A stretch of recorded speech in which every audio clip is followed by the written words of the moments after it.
یو عمل هغه همیشه کیږي اگر چې لږ ولینی،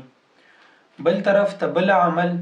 چې هغه زیات کیږي خو هغه نه نوشي نو بیا میاش نی بیا میاش پس دوباره کیږي.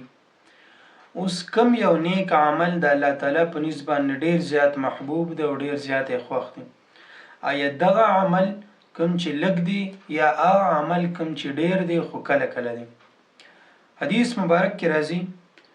ام المؤمنین حضرت عائشه رضی الله تعالی عنها فرمایي چې نبی اکرم صلی الله علیه وسلم فرمایلی دي چې الله تعالی ته په نیکو کارونو کې د ټولو نه زیات خوښ هغه عمل دی چې هغه همیشه اگر چې لږ ولینی، یعنی دې 2 رکعاته نفل کوي د ورځې خو همیشه کوي، نن هم 2 رکعاته کوي، سبا هم 2 رکعاته کوي، بل ورځ هم 2 رکعاته کوي، همیشګیر په دې اختیار کړی ده.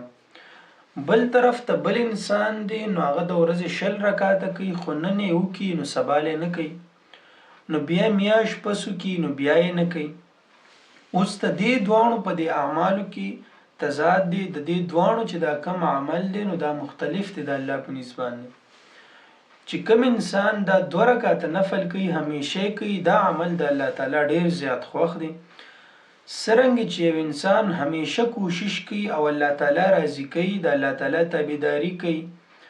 او بل انسان هغه نن د الله تعالی تابعداري کوي خو بیا هفته نه کوي نو بیا یو ورځ د الله تابعداري کوي بیا هفته نه کوي، نو څرنګه چې په دې دوانو کې فرق دی،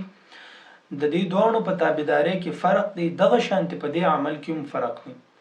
چې لږه کوي خو همیشه کوي نو دا عمل د الله تعالی په نسبت ډیر زیات